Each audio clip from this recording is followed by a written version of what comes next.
Il y a un autre projet également qui sera très important dans les années à venir, sur lequel on commence à lancer des études, c'est toutes les berges de Seine. Une chose est sûre en tout cas, ce que l'on observe en matière d'urbanisme depuis 3-4 ans, c'est la présence renforcée d'un certain nombre d'acteurs nationaux. Et ça exonère absolument pas de la règle. Et ça permet en définitive d'éviter, vous savez, ce qu'on connaît souvent dans l'administration, c'est-à-dire des allers-retours incessants entre un service, puis un autre, etc., avec au milieu celui qui a son projet et qui désespère. Bienvenue sur #IMO, le podcast de Joya. Aujourd'hui, je suis en présence de Valérie Denis. Valérie Denis, pouvez-vous vous présenter s'il vous plaît ? Bonjour, merci de m'accueillir tout d'abord. Je m'appelle Valérie Denis et je suis adjoint au maire de Troyes en charge de l'urbanisme, du secteur sauvegardé et de la rénovation urbaine. Très bien. Écoutez, je suis très content de vous recevoir aujourd'hui puisqu'on a eu longuement le souhait de vous accueillir, mais nos agendas respectifs étaient difficiles à mettre en phase. Je m'en excuse. Non, mais c'est tout à fait normal compte tenu de vos responsabilités. Aujourd'hui, donc comme vous le savez, moi je suis l'associé fondateur du groupe Joya Immobilier et je suis très curieux de vous poser plusieurs questions sur l'urbanisme justement et la ville de Troyes.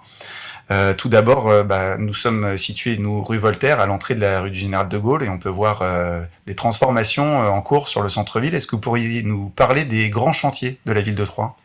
Alors des grands chantiers en matière de requalification urbaine ou en matière de projets immobiliers ? Eh bien les deux. Les deux, d'accord. Alors la ville a été complètement métamorphosée depuis que François Baroin a été élu maire de Troyes en 1995, et on poursuit cette requalification urbaine avec effectivement un axe majeur qui est l'avenue du Général de Gaulle, la rue du Général de Gaulle. On a modifié complètement le centre-ville, et cet axe qui est très important, puisque c'est l'axe qui se situe juste en face de la gare, était resté intact. Et ça montre à quel point d'ailleurs on a fait un énorme travail dans cette ville depuis une vingtaine d'années. J'avais d'ailleurs mené personnellement la requalification de tout le secteur gare, qui a contribué à faire en sorte que cette entrée de ville soit complètement renouvelée. Et il y avait une véritable nécessité, effectivement, de refaire cette rue du Général de Gaulle. Alors, on l'a pas fait tout de suite parce qu'en fait, c'est des chantiers qui sont très compliqués, notamment en matière de circulation, en matière de réseau. Mais là, ça y est, on s'y attelle. Donc, ça va être une évolution significative. Il y a un autre projet également qui sera très important dans les années à venir, sur lequel on commence à lancer des études, c'est toutes les berges de Seine, notamment en ce qui concerne la tête du bouchon de Champagne. D'accord. Parce qu'on a mené une politique hydraulique à l'échelle du Grand Troyes depuis plusieurs années qui a été très importante, qui a été très onéreuse, plusieurs dizaines de millions d'euros, mais qui avait pour objectif de prévenir les risques d'inondation.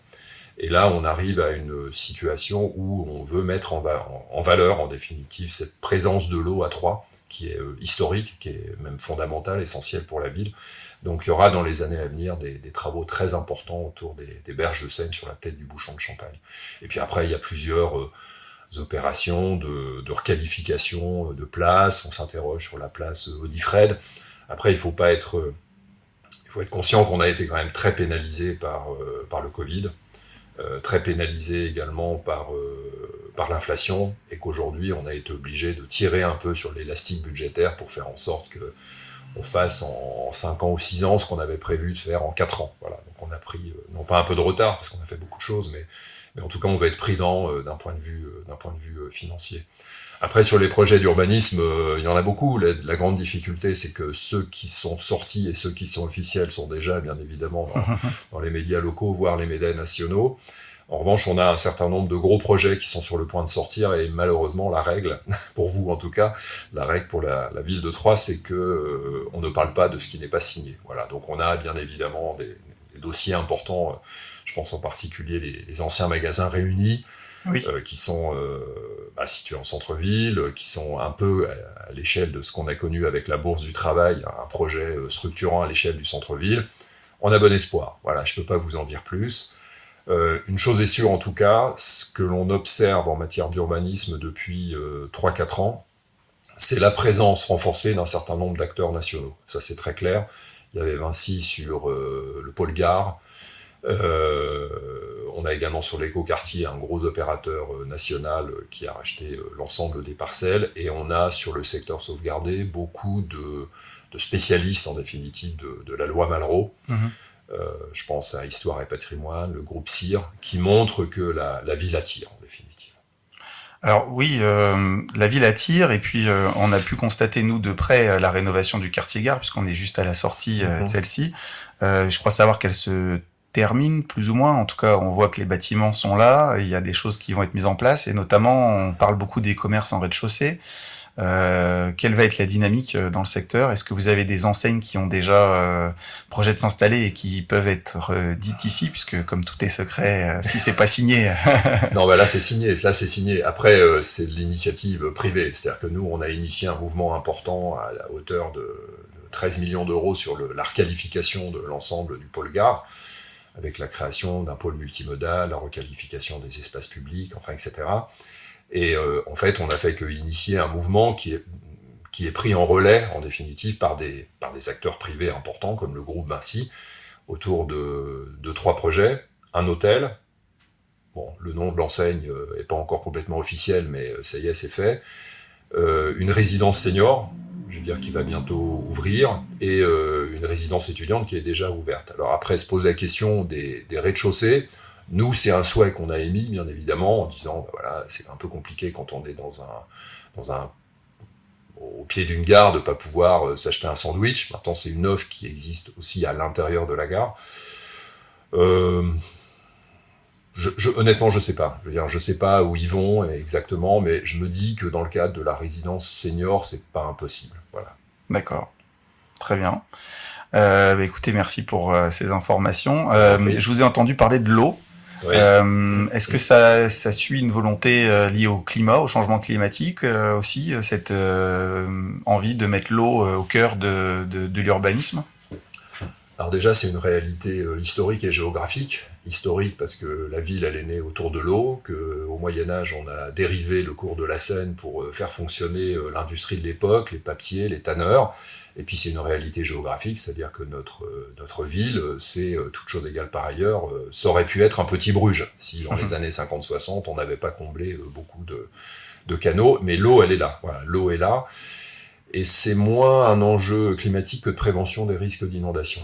C'est-à-dire que moi, j'ai été en charge de la trame hydraulique pour le Grand 3 il y a une quinzaine d'années. Et à cette époque, je m'étais dit, mais la présence de l'eau est absolument formidable, il faut absolument qu'on la mette en valeur. Et j'avais fait, à l'époque, faire un diagnostic sur l'état des cours d'eau. Et là, on s'était rendu compte que on avait un réseau hydraulique, c'est-à-dire à la fois de l'eau, des digues, mais également des ouvrages hydrauliques qui étaient dans un état catastrophique, absolument catastrophique. Et donc, il a fallu plutôt aller chez le médecin plutôt qu'aller chez le coiffeur. Vous voyez ce que je veux dire? Donc, on a été dans une situation où, et François Barouin a été très très réactif sur ce sujet, où 3 Champagne Métropole, enfin à l'époque le Grand 3, a très bien réagi, a réagi très vite, et donc on a mis beaucoup de moyens pour, en définitive, prévenir les risques d'inondation. C'est pas terminé, on a encore des digues de centre-ville, mais on aura mis 30 millions d'euros sur le sujet, ce qui est quand même une somme très importante.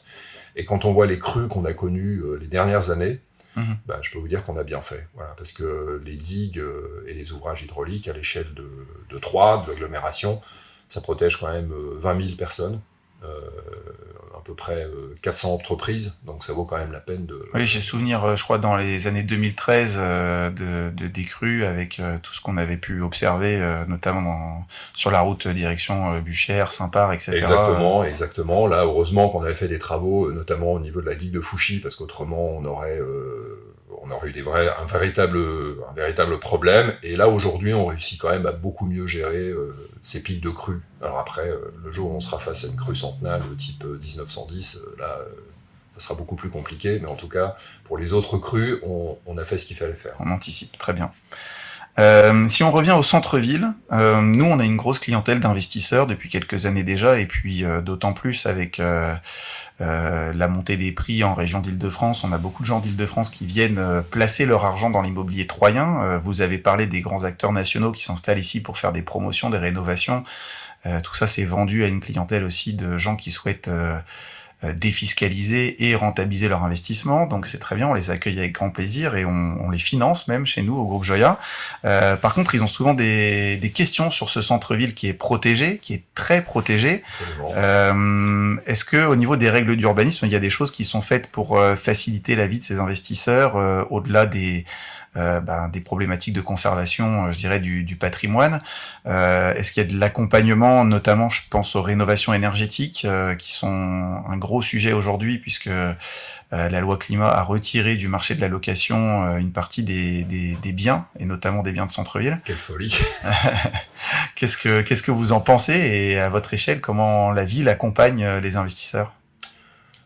Alors, elle a plusieurs façons d'accompagner. Tout d'abord, les règles du secteur sauvegardé, c'est vrai qu'elles sont contraignantes, il n'y a pas d'enjeu, on en est bien conscient. Maintenant, si on ne les avait pas mis en œuvre, le centre-ville ne ressemblerait pas à ce qu'il ressemble et la ville ne serait pas attractive tant du point de vue touristique que du point de vue des investisseurs. Et j'ai même envie de rajouter de la fierté tout simplement des Troyens. Donc ces règles, elles existent, elles sont nécessaires, mais elles sont effectivement pour des investisseurs qui n'ont peut-être pas l'habitude d'ailleurs de travailler dans les secteurs sauvegardés, des réalités à prendre en compte qui peuvent être un peu perturbantes, et je pense même d'ailleurs à des architectes. Moi, je me rends compte qu'on a un certain nombre d'architectes locaux qui connaissent très bien les règles du secteur sauvegardé, avec lesquelles ça se passe très bien, et de temps en temps, on a des architectes qui ne connaissent pas ces règles, qui n'ont jamais travaillé dans un secteur sauvegardé, qui n'ont jamais travaillé à Troyes, et pour lesquels parfois c'est un petit peu plus compliqué. Alors qu'est-ce qu'on met en œuvre ?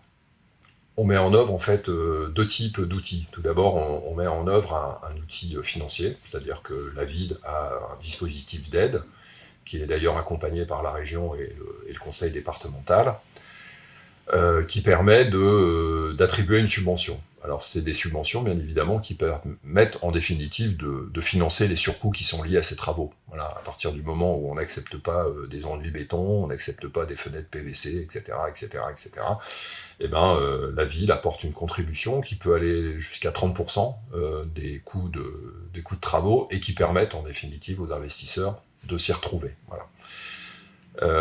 Et puis le deuxième dispositif qui est très important également, c'est qu'on a une façon de travailler un peu originale à l'échelle nationale, c'est-à-dire que l'on fait en sorte que l'instruction des dossiers soit menée en collaboration étroite avec l'ABF.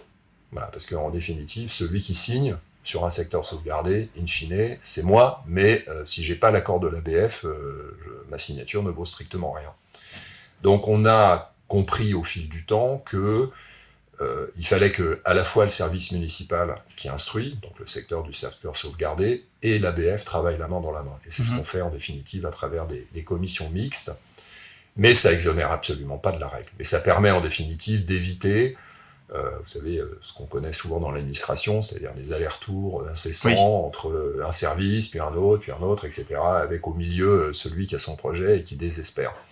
Mais ça reste néanmoins, entre guillemets, une épreuve, et faut pas imaginer que quand on arrive dans un secteur sauvegardé, on va mener ses travaux en 2 mois. Voilà, ça n'existe pas. On met également en place, et on est en train de travailler dessus, parce que, en définitive, quand on travaille dans le secteur sauvegardé, il y a 2 types de projets. Il y a les gros projets. Là, en général, il y a des architectes. S'ils connaissent le secteur sauvegardé troyen, s'ils ont les bons artisans, ça se passera très bien. Si en revanche, ils connaissent pas le secteur sauvegardé, là, il va falloir qu'ils apprennent à travers l'expérience, et parfois c'est un petit peu plus douloureux. Donc pour ces gens-là, a priori, tout est bien calé, on va dire ça comme ça. En revanche, pour les propriétaires occupants qui veulent changer une fenêtre, qui veulent changer leur boîte aux lettres, qui veulent... voilà, là, parfois, c'est un petit peu plus problématique et on est en train de mettre en place une annexe graphique du règlement du secteur sauvegardé. C'est-à-dire, quand vous lisez le règlement du secteur sauvegardé, ça fait 100 pages. Si vous n'êtes pas un spécialiste, c'est parfois un petit peu obscur. Et nul n'est censé ignorer la loi, et quand on est troyen au centre-ville, nul n'est censé ignorer le règlement de secteur sauvegardé. Toujours est-il qu'on a j'ai ressenti la nécessité de mettre en œuvre une annexe graphique qui permet en définitive, exemple, vous avez une maison, on vous aide à identifier votre maison, de quel siècle elle est, et donc vous avez le droit à tel type de fenêtre. On a un gros problème sur les couleurs, on est en train de mettre en place également un nuancier de couleurs qui permet aux gens de gagner du temps. Voilà. Moi, j'ai eu une maison centre-ville de Troyes, au pied de la cathédrale, le jour où j'ai voulu changer ma boîte aux lettres, j'aurais eu ce nuancier, j'aurais gagné 6 mois. Vous voyez, enfin, j'exagère un peu, mais j'aurais gagné du temps en tout cas. Ok, et les 30% d'accompagnement de la ville pour les rénovations des bâtiments, ça conventionne pas les logements ? Si, ça conventionne les logements, c'est-à-dire qu'on s'inscrit dans ce qu'on appelle l'ANA, puisque c'est notre partenaire de l'ANA, donc ça veut dire que vous avez un loyer conventionné pendant un certain nombre d'années. Bon, le montant, c'est pas ce qui effraie en définitive les investisseurs. Maintenant, il y a des investisseurs qui souhaitent s'en affranchir parce que le type de bien permet des loyers un petit peu plus élevés. Surtout que la période veut aussi qu'on ait une tension sur le marché locatif due à différents facteurs. Le fait que une bonne partie des primo-accédants ne peuvent plus acheter compte tenu des conditions d'octroi de prêt et donc se retrouvent locataires plus longtemps avec des disponibilités financières importantes. Et puis, en parallèle, on parlait de la loi climat tout à l'heure qui a retiré une partie des logements. Donc moins de logements, plus de locataires. Nous, dans le parc privé, on le voit bien, les logements sont loués plus vite et plus cher parfois. Du coup, c'est vrai que d'entendre logement conventionné, ça peut peut-être dire pour un investisseur moins de rentabilité locative, là où on a un potentiel de locataire. C'est un choix, c'est un arbitrage économique à faire. Est-ce qu'on préfère plus de loyers, moins de subventions, plus de subventions, moins de loyers? Enfin, je veux dire, chacun. En tout cas, pas de subvention sans conventionnement. Non, pas de subvention sans conventionnement, parce que s'inscrit dans le cadre, encore une fois, d'une convention qu'a signée la ville avec l'Agence nationale d'amélioration de l'habitat. Et de ce fait, on est plutôt dans cette configuration, mais on peut très bien investir à 3 sans ANA et en définitive en faisant un très très beau projet. J'en vois régulièrement qui sortent. D'accord. En revanche, pour revenir sur la question énergétique, on n'est pas, nous, focalisés là-dessus, ça c'est très clair. En revanche, on a le département de l'Aube, et j'en suis vice-président, donc je souligne son rôle qui est également important, a souhaité renforcer notre dispositif avec des mesures sur l'énergie en particulier, voilà, et l'économie d'énergie sur les bâtiments. Donc ça veut dire qu'il existe une enveloppe complémentaire à celle de la ville et de la région qui concerne la problématique énergétique. Très bien. Après, pour revenir sur votre sujet de tension, je pense qu'effectivement, moi je suis très inquiet sur la politique de logement en France. Et je pense qu'on est à la veille d'une véritable catastrophe. Avec les gilets jaunes à côté, ça pourrait être rien du tout, en définitive. Parce qu'on crée véritablement les conditions pour qu'il y ait une pénurie de logements absolument terrible. Alors il y a des phénomènes exogènes, inflationnistes, la guerre en Ukraine, etc. Ça, on ne les maîtrise pas. Et puis, bon, voilà, on commence à voir la spirale inflationniste se calmer. En revanche, on a quand même un contexte réglementaire qui est excessivement mauvais et qui fait que on crée artificiellement de la pénurie. Enfin, vous avez cité un certain nombre de dispositifs. Il y a également la zéro artificialisation nette des sols, où là, véritablement, dans un pays qui est quand même peu dense, moi, je veux dire, on n'est pas la Belgique, on n'est pas les Pays-Bas, on n'est pas le sud de l'Angleterre, on a quand même beaucoup de réserves foncières. Arriver à imposer un gel des terres me semble personnellement une folie, surtout à un moment où on a quand même beaucoup de Français qui aspirent... je prêche pas pour ma paroisse, mais je suis élu départemental, qui souhaitent, je sais pas, construire une maison tout simplement pour leur famille. C'est ce qui se dit que les maisons individuelles, ça va devenir le Graal et très compliqué à obtenir si on reste dans cette dynamique. Il y a un autre phénomène également, alors c'est un petit peu plus technique, c'est lié à la fiscalité locale, mais vous avez vu que les taxes d'habitation avaient disparu. Ça veut dire qu'aujourd'hui, un maire n'est pas du tout incité à accueillir plus de population. Puisque ce qu'il touchait en taxes d'habitation, aujourd'hui, est compensé à l'État. À chaque fois que l'État compense, la première année, il compense à 100, puis après, il compense à 98, puis à 96, et puis au bout de quelques années, il compense à 50 ou 60%. Ça veut dire qu'il n'y a plus de relation qui est faite entre la population qui est sur son territoire et le budget de la ville. Voilà. Donc ça veut dire que les maires, en toute logique, devraient se dire moi, j'arrête d'accueillir de nouveaux habitants, donc j'arrête de signer des permis de construire, parce que de toute façon, j'aurais pas les recettes en face pour construire les écoles, les équipements publics, les stades, les gymnases, etc. Donc là, on est vraiment dans un contexte qui est très très mauvais, mais je crois que vous n'êtes pas sans ignorer qu'on a un gouvernement, sans faire de politique, qui n'aime pas beaucoup l'immobilier et les propriétaires. Alors on a une question au sujet de la taxe foncière, ça tombe bien que vous en parliez, Ouais. parce que tous nos propriétaires ont vu celle-ci augmenter drastiquement cette année, partout en France et aussi Et aussi à Troyes, à Troyes. malheureusement. Ouais. Justement, c'est posé la question du report de cette taxe d'habitation qui a été supprimée sur la taxe foncière. Les gens s'imaginent que c'est tout à fait un choix de votre part, le gouvernement, quand je dis votre part, d'avoir reporté la taxe d'habitation sur la taxe foncière, et du coup ça se fait au détriment des propriétaires, notamment des propriétaires bailleurs, puisque c'était une taxe qui était payée par leurs locataires, et aujourd'hui ils ont le sentiment qu'ils sont pénalisés de la soustraction d'un impôt locatif par l'augmentation d'un impôt dédié aux propriétaires, et que ça va pas dans le sens de l'investissement locatif et de la propriété d'une manière générale. Non, mais c'est un sujet très important. Vous savez, moi, je suis aux côtés de François Baroin depuis une vingtaine d'années. On n'a jamais augmenté les impôts pendant 23 ans ou quelque chose comme ça. Chaque année, c'était 0, 0, 0, 0. Et là, malheureusement, entre le Covid, sur lequel l'État nous a laissés seuls, en définitive, faut le dire, et d'autre part, la hausse liée à l'inflation, qu'on a pris de plein fouet comme tout le monde, on était face à deux choix. Soit on arrêtait tous les investissements, c'est-à-dire tous les travaux de requalification de la ville, soit l'entretien des gymnases, la construction d'une nouvelle école bilingue, enfin, etc. Tous les projets, en définitive, qui font que cette ville, elle est attractive, qu'elle est suivisante et que les gens ont envie d'y vivre. Et on n'augmentait pas les impôts. Voilà. Donc excusez-moi, je reprends mon raisonnement, c'est soit on arrêtait les investissements et on maintenait les taux, soit on augmentait de 3,7%, ce qui reste relativement raisonnable, et on pouvait poursuivre cette dynamique. Bon, le choix a été fait de poursuivre cette dynamique parce que je crois que la ville, elle est dans un moment où elle est de plus en plus attractive. Je pense qu'on est directement connecté à l'Île-de-France, qui a un échec métropolitain. Les gens n'ont plus envie d'habiter Paris, voilà, pour des tas de raisons. Ils en ont pris conscience, en particulier au moment du Covid, et qui cherchent des villes pas trop loin de Paris, dans lesquelles ils vont trouver une qualité de vie. Moi, je pense très sincèrement que créer une école bilingue à Troyes, c'est mieux, c'est plus important, et que ça vaut la peine qu'on augmente les impôts de 3,7%. Alors après, que l'État ait revalorisé les bases, et que cette taxe apparaisse de toute façon, on n'aurait pas augmenté les impôts, ils auraient pris 7% de toute façon. Voilà, nous, notre contribution, on va dire, à l'effort fiscal des propriétaires, c'est plus modeste, c'est 3,7%. Oui, disons qu'il y a eu un faisceau croisé de Exactement. de et dans choix. Un contexte où nous, on n'a pas augmenté les impôts depuis 23 ans. Voilà. Je comprends.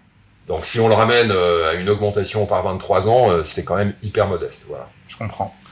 Vous avez parlé du rapprochement entre la ville de Troyes, ou l'Aube plus généralement, et Paris, puisque la ligne 4 traverse Nogent, Romilly, Troyes.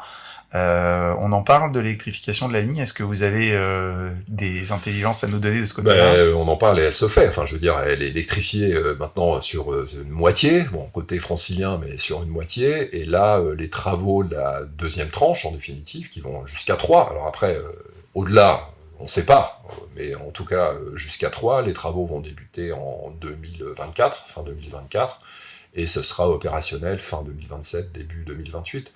Et c'est absolument stratégique pour nous. C'est absolument stratégique parce que Bien sûr. Premièrement, c'était une des dernières lignes à pas être électrifiée. Voilà, donc au moment de la transition écologique, on peut quand même s'interroger.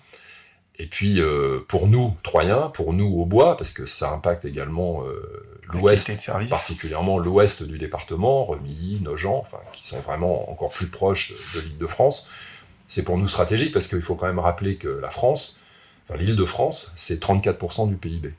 34% du PIB. Et que nous, on est à 1h20, 1h30 en train de 35% du PIB. Donc c'est stratégiquement fondamental.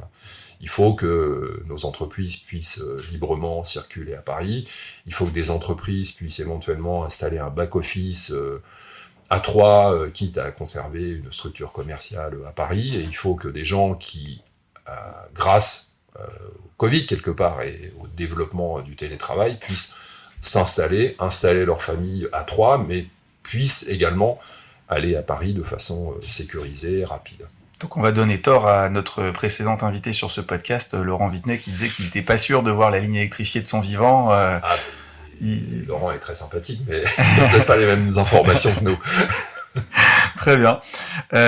Écoutez, merci. En ce qui concerne, puisque vous parlez donc de l'attractivité économique de notre territoire, et moi je fais partie des vitrines de Troyes, l'association des commerçants de la ville de Troyes, et donc on voit nous les petits et moyens commerces de centre-ville, et puis on entend aussi parler des grandes implantations, Clarins, Garnica et autres. Ouais. D'un point de vue micro, je dirais, pour le centre-ville et puis macro pour le département, est-ce que vous avez des choses à nous dire sur l'installation d'enseignes et de commerces au centre-ville et peut-être aussi la volonté de la mairie d'accompagner tout ça? Alors je sais qu'il y a déjà un super dispositif pour l'aide sur les quartiers de centre-ville pour la prise en charge d'une partie des loyers par la ville. Qu'est-ce que vous pouvez nous dire plus généralement? Alors, vous parlez de Clarins, vous parlez de Guernica, de Rousseau, donc j'ai envie de dire que d'un point de vue industriel, là, ça se passe plutôt bien, c'est-à-dire que nous, on est plutôt confrontés, on revient à la discussion sur la Loisanne, on a plutôt un problème de foncier qu'autre chose, parce qu'il y a une bonne dynamique et que les gens ont envie de s'installer ici. En ce qui concerne le commerce de centre-ville, ça va peut-être choquer certains, mais en tout cas, quand on regarde les chiffres, c'est plutôt pas trop mauvais. Voilà, c'est plutôt pas trop mauvais. Alors après, on est conscient que pendant le Covid, les commerçants ont été portés par un dispositif du quoi qu'il en coûte, qui était très généreux, mais que les lendemains étaient un peu compliqués. Je crois que le problème du centre-ville de Troyes et de ses commerces, c'est qu'il est confronté à une révolution numérique d'immense ampleur, et que ce à quoi on assiste aujourd'hui, je pense, c'est une mutation profonde de ce qu'on peut appeler un centre-ville, qui dépasse d'ailleurs très largement le simple aspect commercial. C'est quoi aujourd'hui un centre-ville, alors qu'il y a, j'ai envie de dire, depuis la Rome antique, un centre-ville, c'était le monopole du commerce.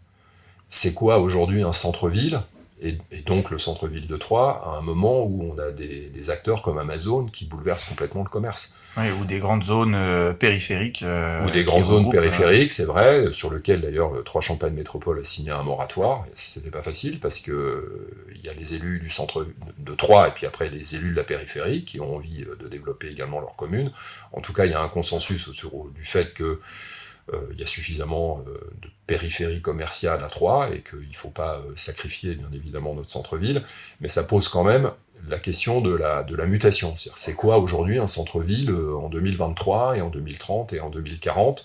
Et d'ailleurs, quand on regarde bien, ça s'oriente quand même de plus en plus vers un lieu de flânerie, là où on a envie d'être bien, autour de commerces, qui ne sont pas obligatoirement, bien évidemment, des commerces de première nécessité, mais qui sont des commerces de plaisir, en définitive. Et quand on voit le nombre de restaurants à Troyes, c'est absolument spectaculaire. Enfin, je veux dire, il y a une offre en matière de restauration qui est très faite, et qui participe de cette mutation.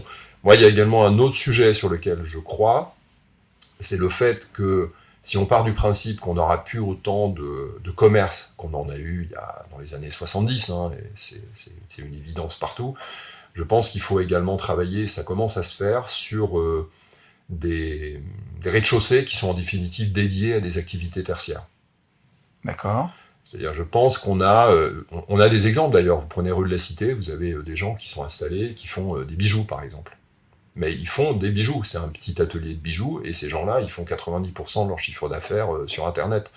Et je pense qu'on a des ostéopathes, des architectes, des designers, enfin voilà, des professions comme ça, qui peuvent profiter de la centralité, parce qu'il y a des parkings en périphérie, parce qu'il y a des parkings souterrains, donc ils peuvent facilement être au centre-ville, et puis qui profitent d'une ville attractive, qui profitent de ses restaurants, qui profitent de ses terrasses, et qui trouvent plus sympathique de travailler à proximité de la cathédrale, de proximité de la mairie ou de la place Jean Jaurès, que de travailler dans un bureau, dans un quartier moins sympathique ou en périphérie. Donc je pense que là, il y a une mutation qui peut se faire. Alors c'est plus sympa, mais ça engage aussi des loyers plus conséquents, parce qu'on a aussi observé, nous, une vacance de certains locaux, parce que les propriétaires bailleurs ont un petit peu de mal à entendre que si l'engouement diminue, le loyer doit diminuer aussi. Tout à fait d'accord. Et je pense que ça fait partie de cette mutation que, je pense notamment, faut le dire, la rue Milzola, où on a aujourd'hui un certain nombre de propriétaires qui sont sur un schéma peut-être un peu ancien,